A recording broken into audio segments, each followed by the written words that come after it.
all of that. Yeah, that's my role in Monoxide. Amazing.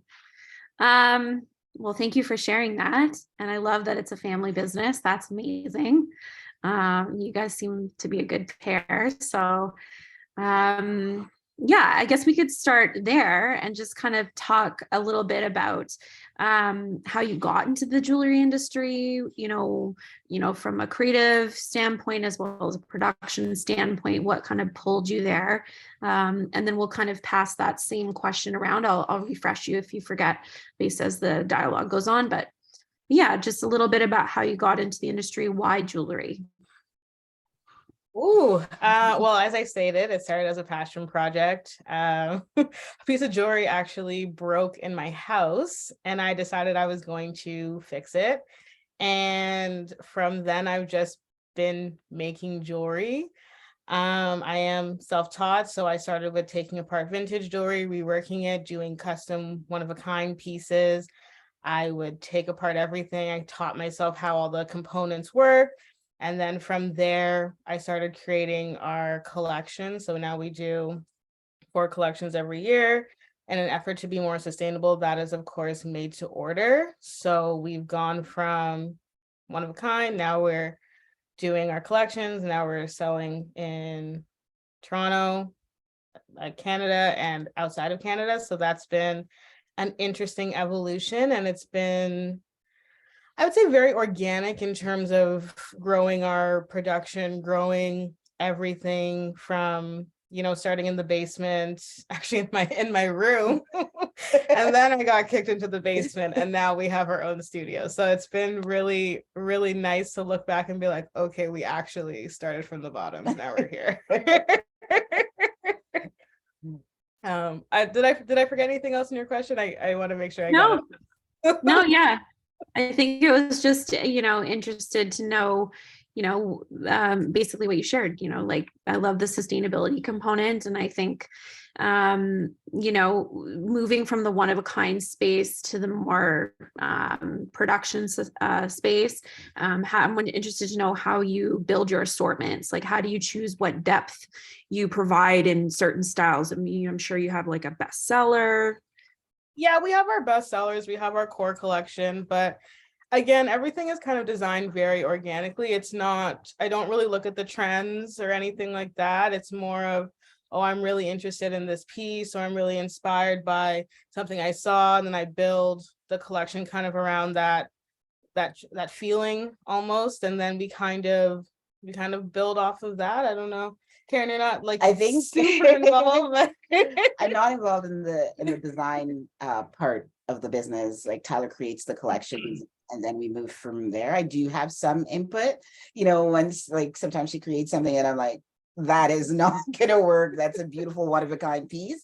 But from a market perspective, yeah, it's not something that would sell. So transitioning from that one of a kind space to production was a little bit difficult, I think, in the beginning, and for us even more so, because we have our essential collection, we have our women's collection, and we have our men's collection. Yeah. Now, some of the pieces flow between all of those collections, and we always have them available in our collections. But as Tyler said, she creates 4 collections a year, and we do tend to have one vision and then we build on it. Yeah. So for example, for this collection that is now out, it's the Nocturne collection, and we continue to build on that for spring, summer. So that's how everything is really around telling visual stories. So that's how it starts. Usually every piece, like, there's like poem or some kind of literature involved. So it's a very involved process, and then we kind of build off of that. Yeah. That's amazing. Sounds fun and joyful. Definitely. It is. Yeah. Great. And 4 collections a year. That's a feat. Good for you. It's a lot. We are going to whittle it down to 2. Yeah. Okay. It's not because it's not out of necessity. I just like designing, and then I design way too much, and then we kind of have to go back and be like, okay, bring it back and chill. It's a process. Exactly. Yes. Yeah. Well, thank you for sharing that. Chizoba, I'm hopefully I'm saying that correctly. I'm sorry. Yeah, I got it. Yeah. I could read your lips a little there. I'm wondering where you characterize yourself in the industry and sort of, what drew you to evening wear, and, same kind of question, maybe what stage your business is in, are you in a growth stage? Or are you kind of just holding the sales? How would you characterize your position currently? I'd say growing. Yeah. So the question, I'm trying to remember the first part. Just why evening wear? What Why drew you to evening wear? What sparked the flame there? It has to be my mom. Like, I feel like the way she's always dressing, there's always somewhere to go. She's always very dramatic. She doesn't know this, but like I feel like she subconsciously influenced my designing. Because growing up, I would just like wear the blandest outfits, and she's always like, wear something. And she's like, you're standing beside me, like you have to, come through. And then I'm like, I don't know. So like when I design, like my mom is always very dramatic. She likes flowy, like loud fabrics. And then when I told her I wanted to go to fashion school, it was almost as if she was waiting for me to do that, because she went to fashion school. She has 4 kids, and she couldn't, for whatever reason, like she couldn't have her fashion business. So years later, I went to Nigeria. I moved here at 16. So like while I was in university, I went to Nigeria for a summer, and I can't just sit down in one place just all summer doing nothing. So I told my mom I wanted to learn how to either braid hair, do makeup, or learn fashion. And she's like, pick whichever. And then I'm like, okay, I'll do fashion, because I already kind of knew how to make my hair. And then I told my dad, he was very supportive, but he put me in the fashion school I wanted. So like going forward, I just tried to teach myself as well, but it wasn't really working. I had to go to school for it. So I put that on hold, went to university, finished university, and then went to fashion school, like on a clean slate. So yeah, after fashion school, I started designing like simpler pieces with like colors, and I just was drawn to like making them more dramatic, like just drama. And my mom, like she always just buys fabrics for me, and she never buys like plain fabric. Like there's always something dramatic about the fabric. So I just felt like that inspired me and kind of channeled my direction with creating. Yeah. And I also worked at Kleinfeld, which is a bridal store, and then seeing all these gowns with like all the bedazzling just made me so excited. And I said I wanted to bring some of those elements into my designs, and that's what we see now. Yeah. Did she teach you how to sew? Are you a self-taught sewer? Yeah, I went to school for fashion. Like I didn't have the patience to teach myself. My mom knows how to sew, but she doesn't have the patience for it, but she loves fashion. So she's one of those people that appreciates fashion, but she doesn't want to be in the process. Yeah. Yeah. Well, that's amazing. And I'm sure Kleinfeld was quite the sight into sort of a certain aspect of the industry, especially in the gown business. Yeah. Amazing. Well, thank you for sharing that. Maybe we'll hop over to Lindura, a bit of a departure from the traditional sort of, I guess, fashion core question, but, sort of tell us a bit about your journey into the, acting, modeling side of the industry, and just, what brought you to that, and like how you go about sort of building on the career you've made for yourself. Yeah, so I never intended to be in this career at all. Like I avoided every school play. I was like, I'll paint the background, please. Like, don't make me go on stage. So it was never something it was not a childhood dream of mine at all. Once I graduated, I finished my undergrad. I went traveling, and I came back and realized I'm like, oh, I could actually do anything. I don't need to do a master's. People are happy all over the world doing whatever they do. And it doesn't have to be like corporate world, which is what I had envisioned for myself. So I realized I'd always wanted to try modeling. And so I was like, well, might as well while I'm still young. Before I die, I don't want to look back and be like, what if? So I just like threw myself into it. I had no representation. I was like, I'm just going to put myself out there and see what happens. And that's shortly after like how I met Zoba. And I think African Fashion Week was one of the first runway shows I ever did, and met a ton of Black designers, which was amazing. And that was kind of my segue into the fashion world. And from there, I had many side jobs because as a freelance model, it's very precarious. So I worked at a bank, I worked at restaurants, so many things. So I was working like always 3 jobs at a time at least. And eventually found amazing representation. Thank you, Christopher Massardo. And got placed with agencies everywhere, basically. Went to Cape Town. And slowly but surely, I just kind of kept at it and realized that even though it was something that I didn't think I would be good at, I was kind of scared to do it.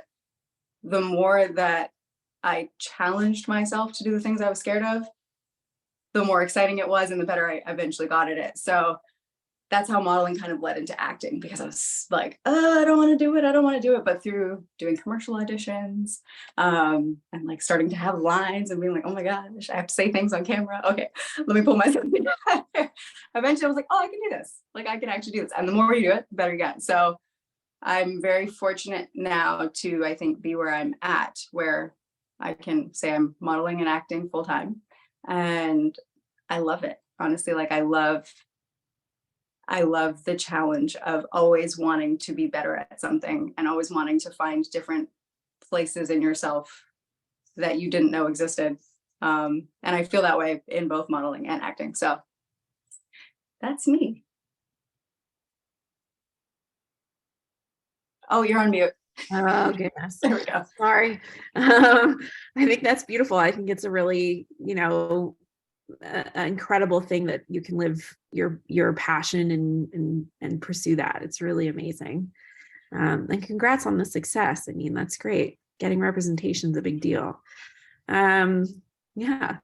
So Rhowan, I'm wondering if you can give us some insight into I feel as though you do many different things within the vertical of fashion, multi-category king over here. Do you have any insight? I don't know, insight into what brought you to fashion, what brought you to apparel, and what sort of inspires you within the industry?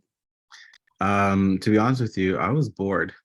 I was bored seeing what I saw in the stores. I was just like, there wasn't anything that of value that I was interested, just because I'm a creative person and I wanted to see more in their stores. And I just found that the stores weren't catering to individual artistic like artistry with regards to fashion, you know what I'm saying? So I think some stores dumb down their stuff and just to fit the masses. But I was looking for something extraordinary, different, something that was, I can be my own individual in. And I decided all this actually started as a hobby, a sewing hobby. It all started off with a Zara jacket back in 2008. The very last thing I had sewn anything, mind you, from sewing machine was home ec. So those home ec courses that you used to take, and they started on those machines. But that was the last thing. So I haven't really sewn anything, or haven't gone to fashion school or anything. So I taught myself how to sew. I taught myself how to do pattern making, drafting, all that stuff. And then when I got really better at it, I said that this could become a thing, So I decided to enter myself into Tom's first emerging menswear designer award competition during that time. And I didn't get in. I wasn't one of the contestants, and I was kind of heartbroken that it happened. But I had a chance to speak to one of the judges, and I really questioned them, like, what were you looking for? Like, I want to understand. And they told me what they were looking for, and I went back to the drawing board, scrapped everything off, and started fresh. Created a collection. So when the time came for me to enter it again, I had a clear vision. I had a clear story of what exactly I wanted to start off and present to Tom. Um, and I entered and I got in, which I was grateful for. When I did that, I was able to, see other designers, do the fittings and all that stuff, the whole competition, which was great. I wish Tom was still around. I'll be honest with you. The level of professionalism and show artistry for presenting fashion in Toronto was at its best, at its peak at that time, under Jeff Rustia. And when I did the EDMA competition, I was so grateful that I won. It kind of opened doors for me as a designer to showcase my own stuff.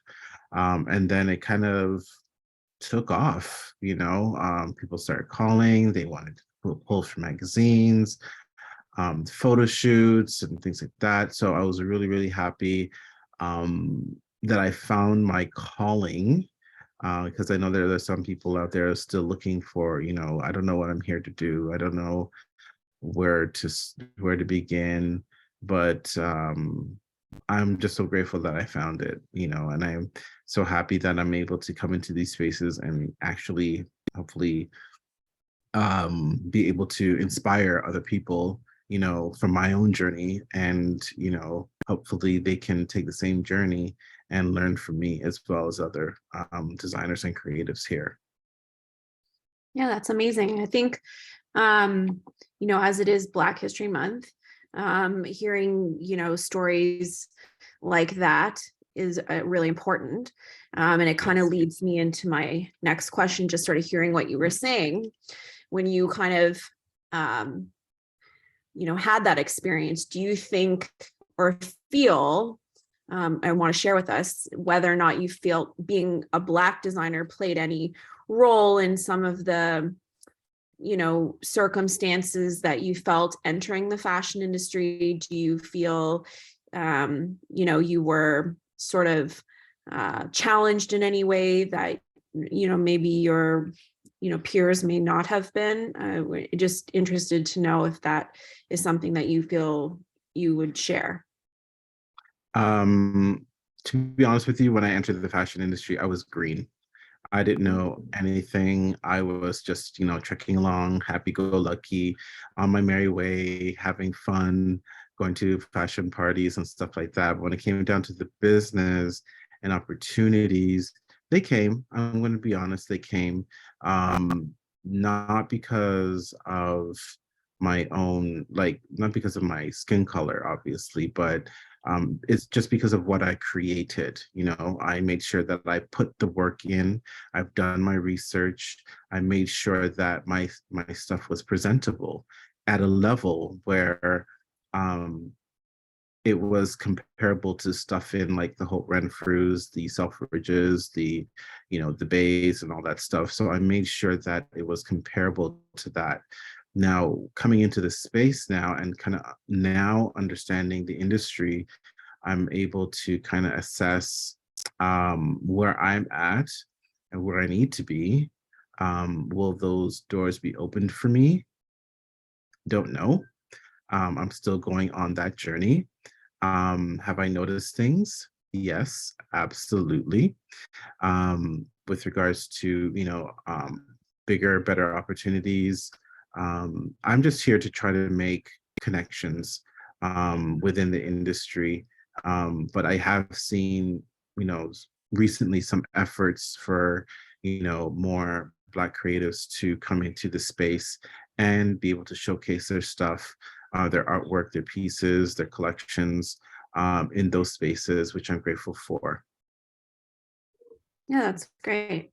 I think a quality garment, really that's what you're producing, right? And so I think, when you look at the construction of something, you really see the craftsmanship behind something. And I think, the fact that your focus is on that is just a leg up already. So thank you for sharing that.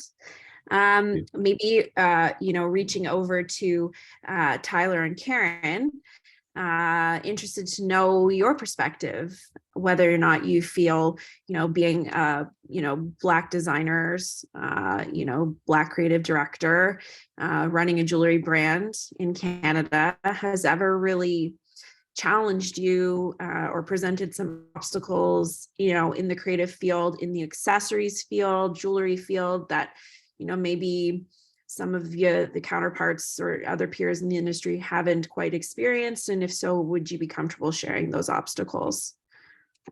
I mean, like Rowan, when I started, I was extremely green. And like I mentioned, it was a passion project. So I didn't really start my brand thinking about it becoming a, fashion brand and getting into the fashion industry, things like that. I think I kind of did it backwards when I really think about it, because at the time, well, I mean, I obviously was influenced by Karen and what did we used to watch, the fashion show with Jeannie Becker?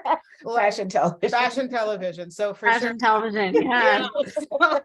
I think I absorbed a lot of like that through osmosis, but I kind of did it backwards in the sense that, well, I was doing a lot of craft shows. I didn't really do any, like, I didn't follow Rowan's path at all. Like, he entered into Tom, RIP Tom, that was awesome. And then we did so many things. Like, Karen had a store at the time, so she was like my first stockist. So I was doing all of the back end stuff. So there wasn't really an opportunity to have like negative experiences in the beginning. And also we have to think about this was 10 years ago. So there really wasn't a lot of creatives in that space in terms of handmade jewelry brands. In Toronto specifically, there are really only like 3 brands at the time. So for me coming in, I would say like I was creating something new, unseen. So that kind of piqued people's interest. And I made a conscious decision to have my brand kind of be forward and me taking a step back. So people actually didn't even realize for the longest time that I made the jewelry. They just thought I was there selling it, and they had no idea that A, it was my business, B, I was actually making everything by hand. And then by the time they kind of figured all that out, they already liked it. So it's kind of weird to pivot now. And then you're really exposing yourself if you do that, right? So I kind of got them that way. I'm like, haha, the jewelry got you, and now you're in there, So Linda, I see you laughing, Linda, but that was the strategy, because I was making one-of-a-kind pieces. I was just having fun. People were like, oh, this is awesome. Then I was just like, oh, I want to maybe sell this now. People are asking me about it. Maybe I should do one of these markets. And then from there, I started making connections. And then once you're kind of in there and you have people that well, then you start making a network. And I was just able to kind of build on that. So it was never really, I don't think as a Black creative, personally, Karen might have a different perspective because I'm very siloed. So I'm just making the jewelry. I'm not thinking about anybody and their feelings towards me. The jewelry is there. I'm about the brand 100%. And then after the fact, then Karen would be like, there was kind of like a thing. And I'd be like, really? When? So I would say because I was very much about my brand, I was able to kind of not be impacted by any of those things. Not to say that those things happened. And when I look back, I'm like, oh yeah, that was definitely a moment in time. But at that point, I'm just so focused, right? So I don't know, Karen, maybe you want to give the opposite side. It's not the opposite side, but I think as we began refining the brand, that's when we came up against certain observations or certain things that we began to notice. Like, for example, we were the only Black brand at the TFI's curated collection at London Fashion Week. And we did it twice, and both times we were the only Black brand. So at the time, you're so involved in what you're doing and the event itself, you don't notice these things. But a couple things happened while we were at that event for the second time that made us realize that, hey, we might not see ourselves as representing being a Black brand representing Black designers, but others see us at that. So that's something that we have to be conscious of when we enter these spaces. Yeah. Right. Not to say that that influences your creative part, but it should influence how you interact in that space, and realize that you are representing others when you enter these spaces, and you have to do it in a way that, one, is professional, two, makes it easier for others to enter behind you. Yep. And, you know, I think that's what we notice more than anything. Yeah, I would say there is always encountered a lot of surprise, but as Karen said, when you're so in the process, you don't really think about these things. Like you think about it kind of like, oh, did I after, or oh, is this happening because I just need to go back and refine my brand? Like, did I not get accepted? Because you think of all these other reasons. You don't think about it. Or me personally, I don't want to like talk for anybody else.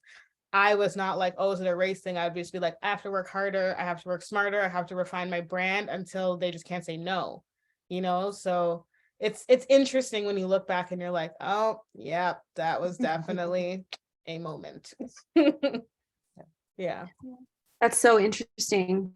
I think that, you know, having you're lucky that there's two of you to kind of like, if you're focusing so much on the, you know, commercialization of the product and the building of the physical product, it's really great that you have, you know, a partner who can sort of see the other side of things. And I don't know, do you think that your partnership has helped you endure in some of these scenarios? Do you think it alleviates some of the tension or draws, you know, awareness to things in a different way? Oh, that there's two of you. 100%. Having a second person is so and like helpful. I would not have be where I am without Karen. Like she honestly, yeah, oh my God, yes. Love her. Honestly, no, having a second person has been amazing. Not only just alleviate the weight of being an entrepreneur, because it's hard, and everybody here on this panel knows that it is hard out there. You have to really find that drive inside to keep going, but having a second person to kind of bounce ideas off of, just in general, just having a second pair of hands and eyes, like invaluable. It's amazing. Lucky. Zoba, I'm interested to know, you know, in your industry experience, you know, in the evening wear sector, do you feel that being a Black creative or a Black designer has in any way, you know, sort of influenced some of your obstacles, or, you know, influenced any of the successes that you've experienced? I'd be interested to know if you're open to sharing that. Yeah, I can talk about some experiences. First of all, like I didn't, it's weird to say, but like I didn't feel like I was Black till I moved to Canada. Like I just was a person. I was just, you know, doing my thing. And then I moved here at like 16. So it's like, I'm just getting like some kind of like energy, and I didn't really know what it meant. But it took a while for me to understand, even like sometimes I'm still understanding that. But when I first started designing, like when I first went full time, I kind of like had a moment where I was like, okay, why aren't people buying? Why? I really love that most of my clients are Black, like more than 90% of them. And then I was like, Canada isn't like just Black people. Like, why am I appreciate my Black clients, but I was just like, why is there no diversity like in my clientele? And then I had another moment. I'm like, no, but like I have these people that are here rooting for me. Like I'm just gonna channel my energy and focus on them. So I did that. Like I just like blocked every other thing out and just like, okay, I have this one client. How can I go all out for this client? I have this one Black focus event I've been invited to. Like, how can I give the crowd? Like, I don't care why you invited me. Like I'm there, and you know, I'm gonna do my best, right? Sometimes I have those, like, you know, when Adele was like, what does Beyonce have to do to be recognized? Like sometimes I have those moments where I'm like, what do I have to do? Like what do I have to do? But then I see like something I'm working on, I'm like, that's what I have to do. I have to focus on that and give her my best. She's here for me, right? So like, or, you know, they're here, he's here. I'm gonna do my best and focus on that, right? So yeah, I don't think it is a thing, like, you have those moments. And then when Karen and Tyler was talking about, feeling like you have to like pave the way for people coming behind you, like sometimes I don't even want to do all those extra work. Like I just want to exist and create, like just have my own space and do my own thing. I don't want to be here representing Black people. Like sometimes it's like, I don't know how that came off as, but like I just want to just exist, right? But then there's this whole thing of, oh, mind how you do that. They're watching, they're gonna say Black people, I'm just like, like just I just want to exist, like as we're all existing, right? So honestly, for the most part, I just, in a very healthy way, block it out and focus on what I have to do, what I can control and what's right in front of me. Yeah. Yeah, I mean, I think I hear that across, we'll jump to Lindura for her notes on this, but I think I hear mostly just an appreciation for the output that you create, like the products and the inspiration behind them, and telling a story with your collection and your garments is really just sort of at the heart of the passion. I think that's really amazing, and not having to feel an obligation to tie anything too tightly to that creation, I think is really inspired note. Like, because like where the creativity comes from is beyond, like it transcends color, right? Like this is just like the package, but like the idea is like I can't, like where it comes from, like I don't have a color for it, like it doesn't have a color, so like I just create from that place, like. So I'm interested to know, like, do you find if when you're speaking to the media or in let's say a social media sphere, people are often trying to guide the narrative back to a certain point of heritage or a certain, with, for lack of a better word, sort of like a racial line, instead of just focusing on the quality of the item that they're looking at. Everyone is sort of looking for a narrative, I guess. You find that? Mm-hmm. That was very consistent at the beginning. Like it's like, oh, does this red mean something in your culture? Like, does this mean something? I'm like, I just, like if I was white, would you ask me that? Like, because like now you're like, I understand it's curious, it's coming from a place of curiosity, but at the same time, it's like, I feel like that's like a layer that kind of stops you from seeing the actual work sometimes, or like it delays it. So like that delays, like just appreciate the work, and that whole conversation is very necessary. Like if there's a story behind it, I'll tell the story. But I feel like there's sometimes a need to like attach it to something from my background, like culture. Which sometimes, my culture influences my work, sometimes, most times. Yeah. I think that's really a profound note, because I think often, in my experience in the fashion industry and the international like buying market, there's often this need for sort of buyers to look very hard at some of the other things. And so, I think it's important to know that, like from an industry standpoint, when you talk about that sort of relationship, vendor to buyer, sometimes it's just the product and it's just the creator. And I think that's very interesting. Thank you for sharing that, Zoba. Zoba, excuse me.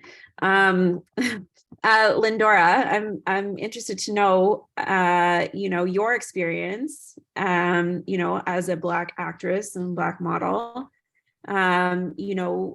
how you feel, some of the successes or obstacles that you face have, been influenced by the fact that you are a Black model or actress, or you feel as though it's, again, as the others are saying, a talent and a talent first conversation.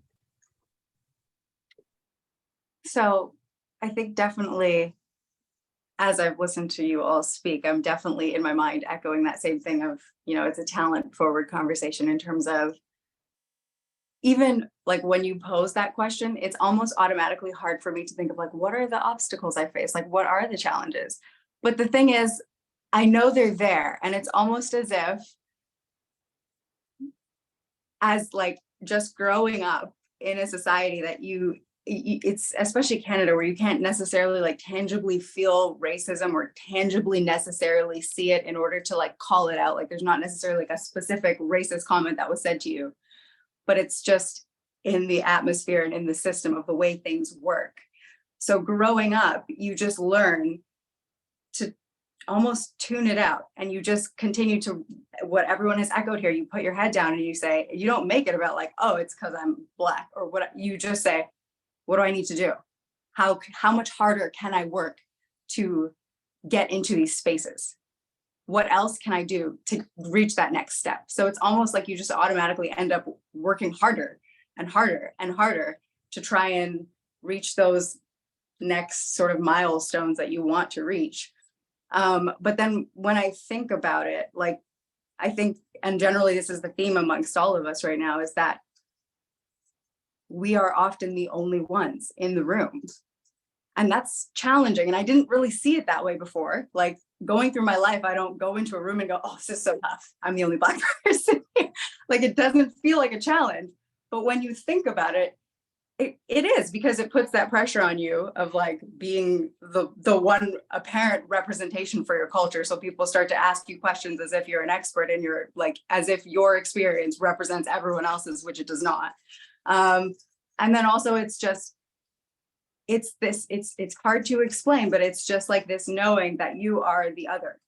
It's this being in spaces and realizing that when there is only one of you, especially like you are,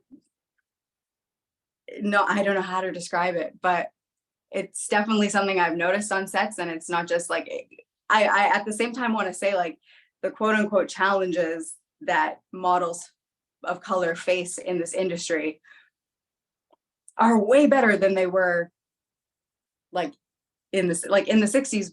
Black models couldn't even get representation, or like that's when they first started to get representation, which is wild to me. But like we've come a long way, but you still see the same sort of themes of often there's only one of us in the room, often like the entire crew, like I'll be the one token person that is a person of color, and the whole crew will be white. All the other cast will be white. And it's almost like you have to like close down a certain part of yourself and enter that space, which is what I'm used to. That's what life has been. And I think what a lot of us are used to. So it's not something like that you notice while you're there necessarily in a tangible way, but I think it does impact how you see yourself. And so I'm glad that we're starting to see a more intentional hiring of BIPOC people in roles, and representation really does matter. It's not the end, it's not the solution, but it definitely matters. And I realized it like very like deeply within my heart when it somehow dawned on me that my whole life until like maybe recently, with like Ariel being now Black and Princess and the Frog now having like a Black character as the lead, that like there are certain frames of reference in my mind that even as a mixed person, a Black person, were always white. If I thought of a princess, I would literally imagine a white person. If I thought of something, I would literally imagine white people. It was like my imagination was just full of like, what was the norm? And the thing about representation is it changes those norms for people and it makes it suddenly normal. Like we were watching The Last of Us the other day, and the main character loses his daughter at the very beginning of the show. Sorry for the spoilers. But it happens really early on, sorry. And the person that they cast to play his daughter looks like me. He's a white, well, visibly white. That's all I'm gonna say. He's a visibly white and she's visibly Black or mixed. And that was like wildly mind-breaking for me, because I'm like, oh wow, this is the first time I've seen a white male care so deeply about a Black. That sounds crazy to say, but truly I was like, this is kind of the first time I'm like seeing this play out. And even though I know that exists, my mom is white, like I know this exists, it's just, there's something so powerful about seeing these things and like normalizing certain things. So I definitely love that we're moving in that direction. And I love that we're starting to tell more diverse stories that aren't just like flopping people of color into a very whitewashed story or white centered story. And we're actually starting to support Black writers and, you know, change the actual, the grounds upon which things are getting built. But there's much further to go, I think, even. So I'm happy and grateful for all the people who came before that have allowed me to even be in the position that I'm in now. But I recognize that there's still a lot of things we need to work through together. So Do you think that that has sort of like, it was sort of a subconscious resilience that you were, you know, kind of like you talk about how, you know, you just like, you didn't even realize like how deep some of these thoughts were, and sort of like how much this sort of culture, building of culture had permeated your mind. Do you feel that feel a sense of ease at all in that, and you feel a sense of comfort, or do you still feel you know, that diversity is a challenge? I think I just choose to not see it as a challenge. Like, kind of like Zoba said, like, I just want to exist. I don't want to walk around every day thinking about the fact that I'm the minority in the room. Like, I just want to exist and do what I do best and work really hard and find joy and share it with people. So yeah, I think I choose not to see them as challenges and choose to see it as just, it's an invitation to continue in this space, and like a reminder of why it's important to keep going. Yeah, I think that's amazing. I think we have a question here. Go ahead. It's not so much as a question, it's a comment on something that both Zoba and Lindura hinted at. And Zoba said she didn't realize, she didn't see herself as Black until she came to Canada. And I think that's a very valid point, and a very interesting thing to look at, because I came here when I was younger, but I've also lived in 2 other countries. Like, I've lived in the Bahamas and I've lived in France. And and Tyler herself was raised here and partly in the Bahamas. So I think that opens you up to not seeing color in everything, right? Yeah. What you do and you create. If you're a creative, you create and you continue to create. You don't create from a perspective of being Black or white or other. You just create. That's what you do. And when Tyler first entered this space, it was very interesting because she was just creating. It wasn't like Zoba said, you weren't creating based on color, you were just creating, right? So I think that's very interesting. The more you travel, the more you go to other places in the world, it comes back to what Lindura says, you realize that people are happy all over the world doing very different things, and it may not be what you expect. Or a Black person does this, or a white person does this, you know, and an Asian person does this. It's irrelevant. They're just being happy doing what they do, and they're creating. Karen, do you think that's something about our Canadian society that is nurturing this identity, this need to identify? And, you know, is there something that you can point to that you feel is an indicator of that? There's not something that I can point to, but I do think that there is something in Canadian society that, as Lindura was saying, you kind of just block it off. It's the norm. So you just block it off and you continue your path. You don't think about it. You just continue. There is something here that does that. And yeah, we've all felt and the invisible hand, let's call it. you in Canada, you can't really identify racism sometimes. It happens. And I remember friends saying to me, you don't realize it's happening because you're not even conscious of it. It's you're so used to you grew up like this, right? Stuff happens, you just continue on. So there is something here that it's hard to identify. It's hard to say what it is, but there is something here. Like when I lived in the Bahamas, I never felt like that because, and that could be predominantly because 99% of the population is Black. But when I lived in France also, I saw issues around race, but I never felt that my race was an issue, if that makes sense. Like there were Yeah. lots of racial issues, but what I found more interesting living in France was that an encouragement to be creative no matter your race, if you were in a creative space.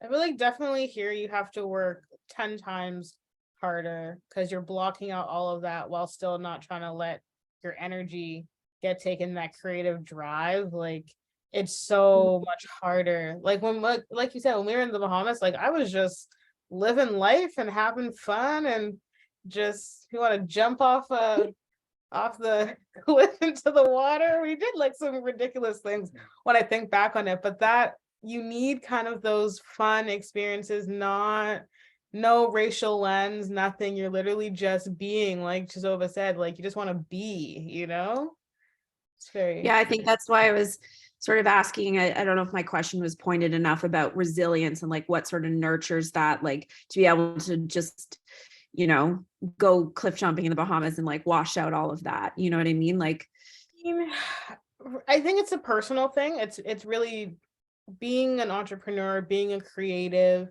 It's a very personal decision. Like not everybody can do it, if that makes sense. You really Yep. have to have that drive. And over the course of being a creative, I've met so many people who started before me and closed their businesses for whatever reason.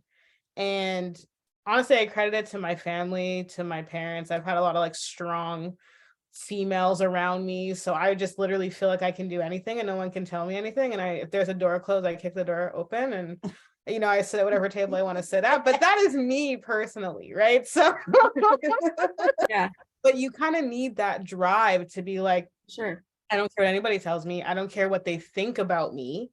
I know what I'm creating is amazing and they will recognize that in their own time. But if you stop doing that, then the only person you're failing is yourself, right? So that resilience is really internal. You really have to believe and not let anybody dim your light or whatever you want to call it. Like it's very personal. And I know Lindura, you had your hand up. I'm sorry if you want to go. Yeah, I'd love to hear more on this. This is So interesting. you were saying all the things I love to hear. No, I only had my hand up because like as much as it's hard to like call out tangible racism here, there is also like very Tangible. there is very tangible racism. And like if you look at even just like the economic distribution of neighborhoods in Toronto, you realize like BIPOC neighborhoods make way less money. Like if you look at certain things, like you'll see that the racism is there.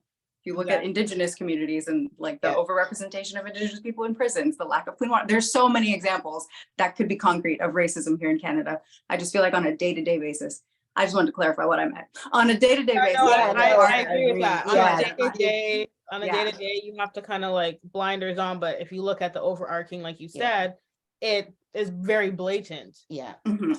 But in personal interactions, it's very hard to call out, right? Yeah. Like, Sure.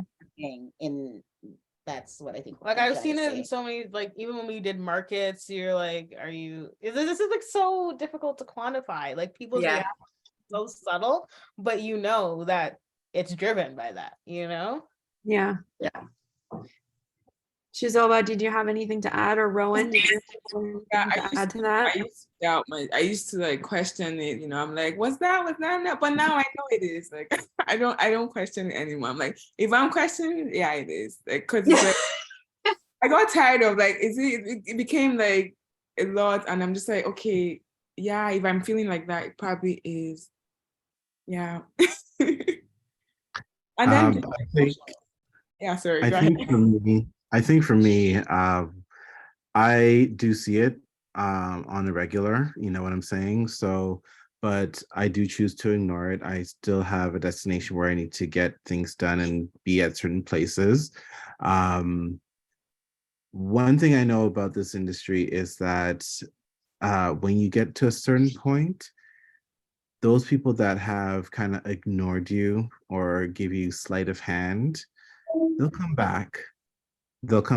And And then you kind of question, why did it take so long to get to that point for you to be interested in me in the first place, and but me having those talks with them, I can have those talks, you know what I'm saying? But does it profit me to do or to be in their space if I need to? There are other spaces where I can be doing very well and say, but I choose um I create my own, how can I put this? Um, I make sure that I'm able to be in a space where I'm comfortable and wanted and accepted.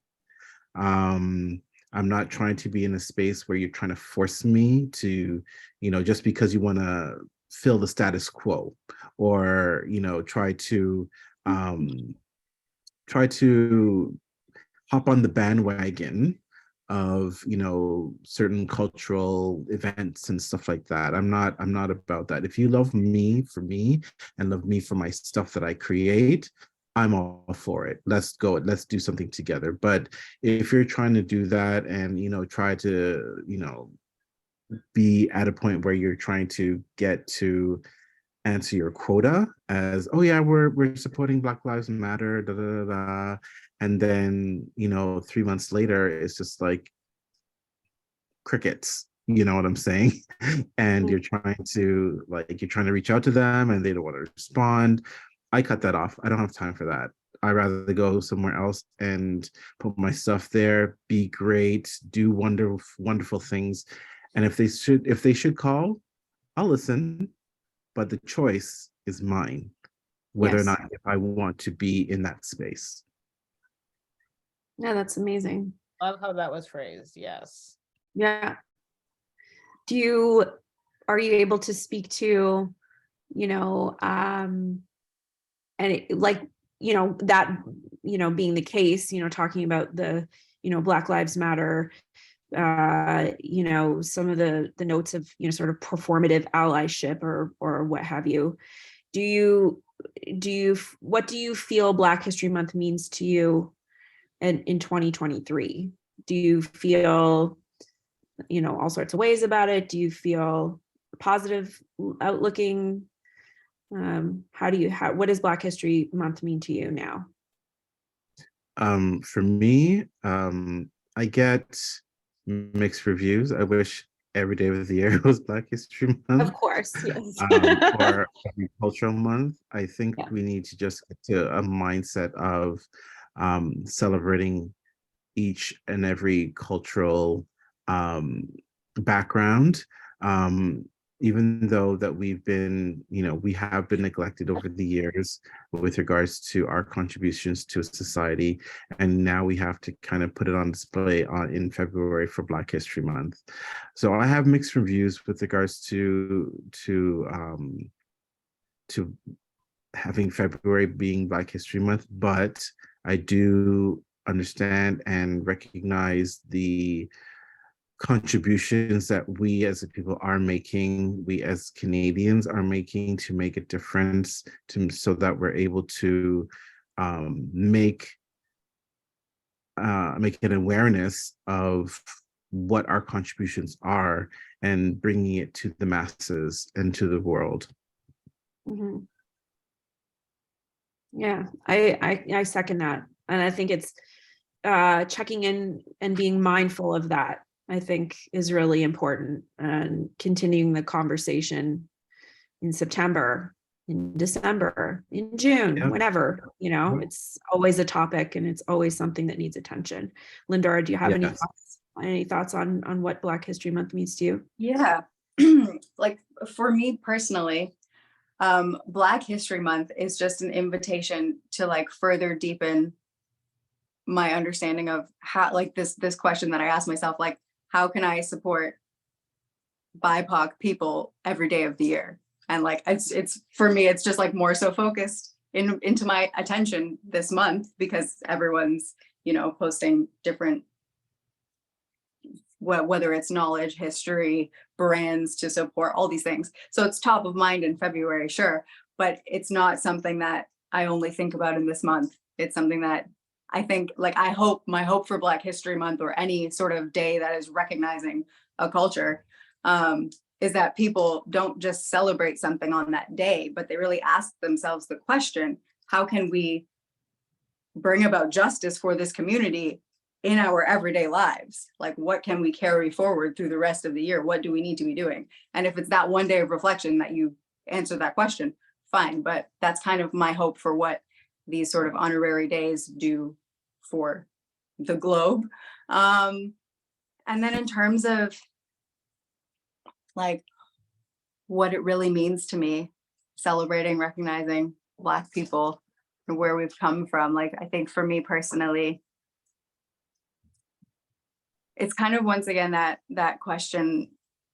And I heard Angela Davis speak on basically moving from diversity and inclusion to justice, because without that like broader lens, it's great that we are going to have more people of color in different positions in a white society, great, but also like, as opposed to just thinking of this as like, how can we bring more Black people to the table? Like, I would love for people to start asking the question, like, how can we allow Black people to have their own tables, like to stand upon, like, how can we shift the dynamics of society and reimagine ourselves such that it's not always this table that we have to be brought to, where like, what is like, whose table is it? Phenomenal, which I won't read now, but look up Angela Davis on this topic. It's phenomenal.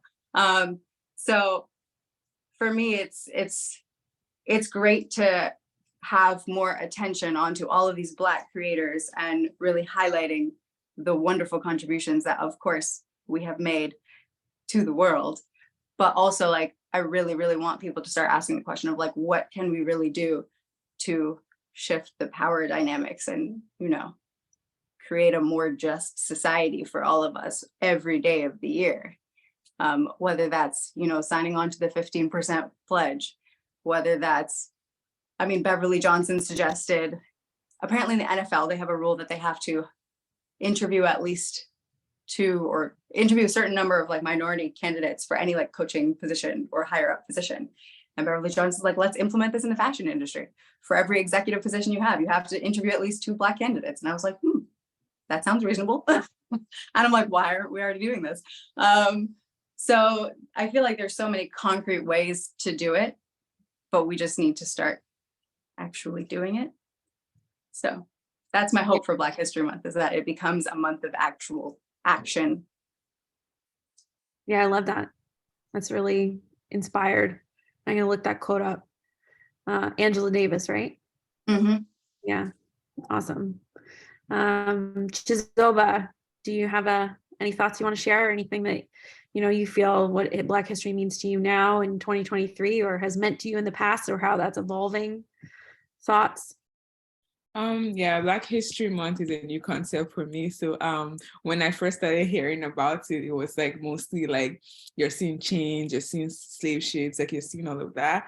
And then like, I'm glad, like I saw those images, because like it forced me, I'm not happy about that, but like I'm just trying to find the positive in that. It forced me to look beyond that, like what is like Black history? Like we couldn't have started as a race as slaves, right? Like there is more. And then digging deep, like I found a lot of like geniuses in like Black people. So like with the Moors, and then with like, it forced me to like learn more about my ancestors in the Igbo land in Nigeria.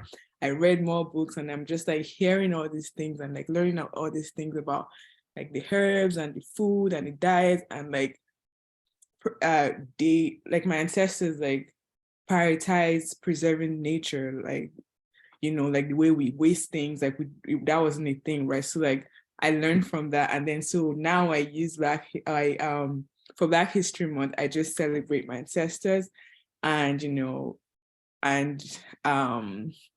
thank them for their creativity with food and with everything. And yeah, so for Black History Month, I remember them, And I just, again, someone said it's like a mixed feeling with Black History Month. It's like it's like sometimes it's like I feel some kind of tokenism with the whole thing, like, oh, we're inviting you here because you're Black, like, and then I don't know, sometimes I don't know how I feel about that. Sometimes I feel good about it, and then I feel like, but like I'm here because I'm Black, like, so not here, but like not this space, but like in general, but yeah, I don't know how to answer the question about that. No, I think that's a great answer. I honestly think that's a great answer. And I think it's important to always question people's motivations behind anything. I mean, Rhowan was touching on that earlier, like thinking about, where were you before? Why are you here now? Thinking about, all of this is important. Yeah. So, yeah. When sometimes when I after fashion shows, that people are like, sometimes I find some people like surprised that I'm the designer. Sam, I used to think it was because I was like, because of my height. I'm like, oh, they see that tiny girl like making like, and then I'm like, oh wait, it's not my height. It's like something else. So like that clicked later, and yeah, I don't know. Yeah, no, that's fascinating. Thank you for sharing that. Tyler and Karen, do you have any thoughts there? Black History Month in 2023? Yeah, I mean, for me, I think of it more from a reflection perspective, if that makes sense. Like, we've now gotten to a point where we can acknowledge those who have come before us, the way that they have paved, what they have done in the fashion industry specifically. Even for jewelry design, there are not really a lot of Black jewelry designers if you kind of go back. So for me personally, I look back and I'm like, oh my God, yes, you guys were doing it. You were doing it.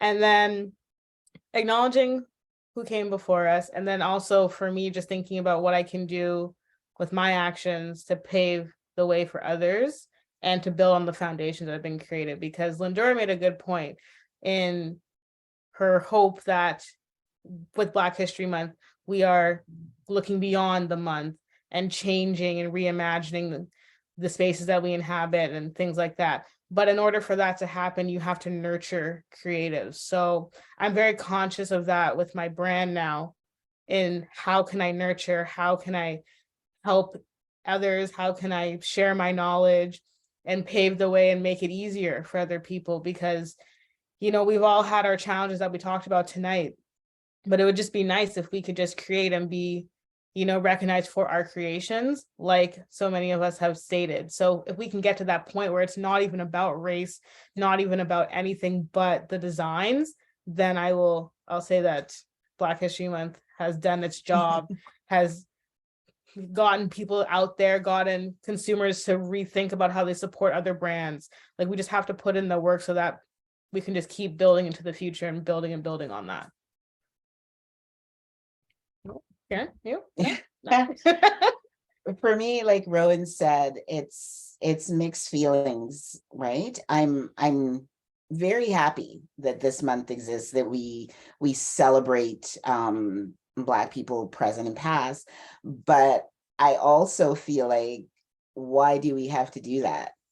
Our histories are intertwined. Like, it really is. We shouldn't just be like, oh, okay, we're going to celebrate Black History Month this February, and then, okay, we've done our job, let's forget about it, like, and go on. It's like Lindura says, how is this integrated into society as a whole? Okay, we had February, but did we change any of the curriculum in the schools, right? Did we? Yeah. These are all concrete things that we need to think about. And I think something that we don't think about, and I think the more you travel, the more your mind opens, is that Black history in other places is not the same as Black history in North America. And we seem to kind of forget about that. And Zoba, I think, makes a good point. Like, she came here when she was 16. This is not her history. Like, Canadian history is not her history. She's a very different perspective of growing up Black than somebody who grew up Black in Canada. And we never examine that in Black History Month. We never examine outside of where we are. I even think about when we're at family gatherings, like even talking to people who emigrated here and just their experiences of coming here, like Zoba, like my grandma has a completely different perspective of living in another country, coming here, and then living here until she passed away. So she's literally had that entire experience of living in Canada, integrating into the society, dealing with all of that. But it's a completely different perspective from me growing up here, being born here. There are just certain things that you couldn't even quantify, right? That you kind of like lose by coming here almost. So yeah, double-edged. Double-edged sword, I would definitely say. Yeah. But I do think it's very important to just change the narrative and use this month as a springboard and just nurture creatives and just try to pave the way, make it a bit easier for them. Yeah, it's so interesting. I mean, really thinking about, you know, the variety of lenses on Black history as a global you know, community, and how that can be so different, and really appreciating that difference and forgetting necessarily the Canadian context or the US context or you know, the European context. It's really thinking about it globally. So on that note, I really appreciate all of you sharing your, you know, inspiration, your stories, your thoughts. It's so important. It's so profound. You know, it's like a time commitment for you to be here with us. So thank you so much in your busy careers and lives for doing that. And yeah, we look forward to, you know, supporting your products on social media and talking about what you're doing and all the exciting things in the industry. And it's it really means a lot that you took the time to spend the evening with us. I see Soap on my co-regional director is on the call here. I don't know if she's still there or not, but I just want to say on behalf of her and I, thank you very much. And we would love to have you join us at one of our other FGI events. So, you know, we'll be reaching out, you know, shortly to invite you and include you in that, because I think there's so many amazing things about the industry, and FGI really wants to just, you know, have all the best creatives and bring everybody together. So thank you so much for spending the night with us. Thank you for having us. Thank you so much. Thank you. Thank you. Keep being amazing. Have a good night, everyone. Thank you. Good night. It was nice to meet you all. Nice to meet you too. Bye. Bye.